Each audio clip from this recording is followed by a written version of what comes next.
You know that feeling when your house makes a noise, and you instantly try to explain it away. It's the pipes, it's the wind, it's the building settling. Because the other option is, someone else is in there with you.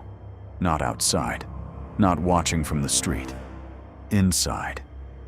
Quiet. Learning your routine. Tonight's stories are all real. Police reports, court cases, and major news coverage of people who thought they were home alone and found out they were wrong. There's a name for this nightmare. Phrogging. Like a frog. Hiding. Staying still. Moving only when it's safe. And the reason this topic hits a different nerve is simple. Ghost stories are scary, but they're also distant. Unreal. These stories aren't distant. They happen in apartments, houses, farmhouses, places that look exactly like yours. So before we start, keep 3 details in mind, because they show up again and again in almost every not alone case. Small things go missing: food, keys, a towel, a phone charger. Something feels touched. Not stolen, just moved. The home sounds different at night. One extra footstep, one extra creak. And the worst part? Most victims don't investigate right away, because investigating means you might confirm the thing you're trying not to believe. Let's count down 5 cases where that confirmation came. Too late.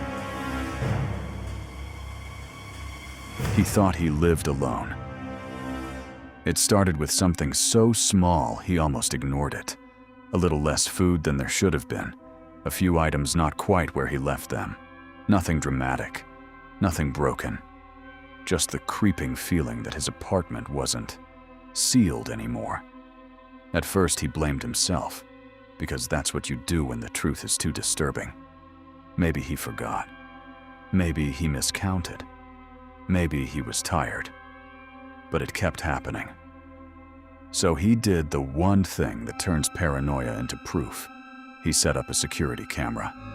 And when he checked the footage, his stomach dropped.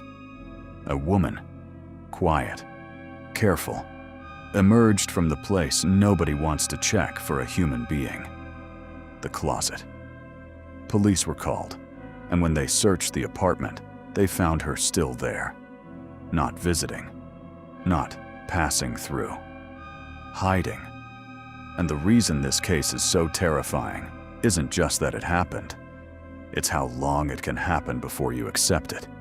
Because when your home is being shared with a stranger, your locks aren't what fail first. It's your certainty. Now, if you think someone in a closet is bad, imagine someone living above you for years. Number 4. The man in the attic. This next case sounds like fiction, because it doesn't just involve someone hiding in a house. It involves someone moving in, unnoticed. In the early 1900s, Dolly Österreich lived with her husband, Fred. Their relationship was troubled, and Dolly began an affair with a man named Walter Klemp. But the affair didn't stay an affair. According to case accounts that later surfaced, Klemp didn't just visit the home. At some point, he began living in the attic, not for a night, not for a week, for an extended period, long enough that it became a second life.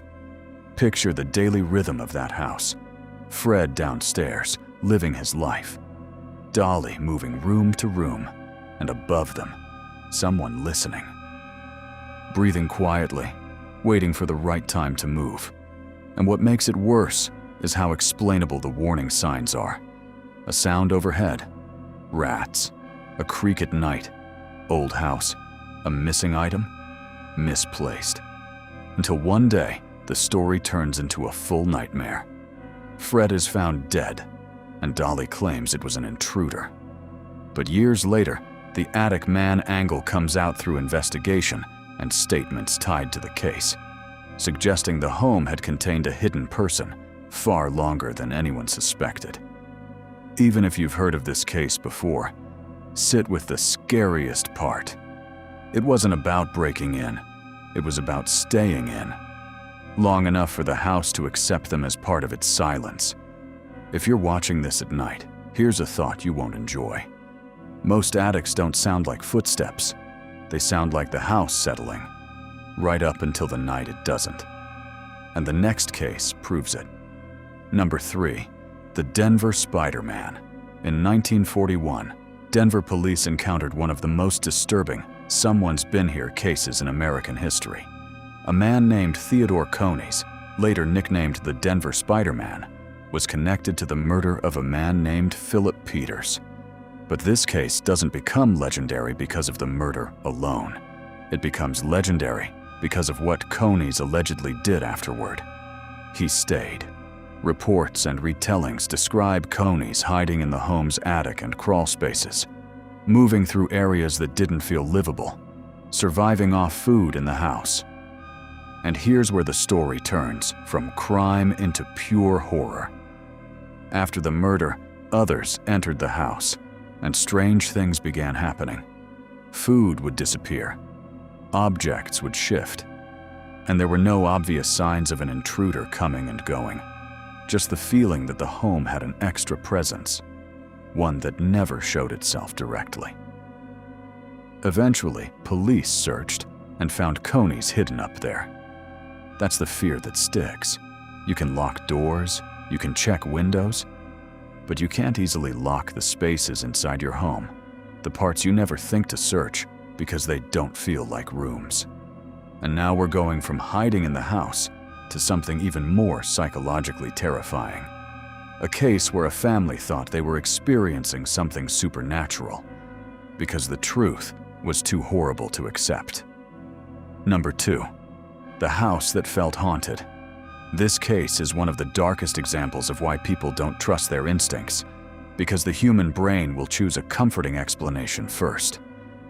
A Massachusetts family began noticing things that felt wrong. Not robbery wrong, not the door was kicked in wrong. More like the house didn't feel private anymore. There were disturbances, strange occurrences that made the family uneasy. And in some reporting and retellings of the case, the fear escalated into the sense that something unseen was interacting with them, almost like a haunting. But it wasn't a ghost. It was a person. Daniel LaPlante. LaPlante became notorious for hiding in homes, moving through spaces people don't think about, areas that make you feel ridiculous for checking until you're forced to. The horror here is personal. This wasn't danger outside. This was invasion. The moment your home stops being a shelter and becomes a stage, where someone else controls the timing. Eventually, LaPlante was caught and later connected to additional violent crimes, cementing the case as one of the most frightening "someone was inside" stories in U.S. true crime.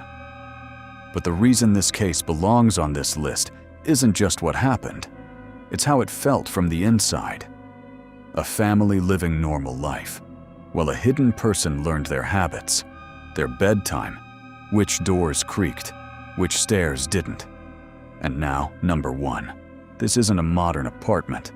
This is a remote farm in 1922. Before the murders, there were warning signs, footsteps, sounds from the attic. The feeling that the farm wasn't as empty as it should be. The kind of sounds you'd blame on animals, wind, or your imagination. Because admitting it's a person means admitting something worse. If it's a person, they know you're there. Then the murders happened. The entire family was found dead. But here's the detail that makes this case truly terrifying. Investigators believed the killer may have stayed in the farmhouse afterward, in the same house, breathing the same air, and the case remains unsolved. No final answer, just one terrifying question. If you heard footsteps above you tonight, would you check?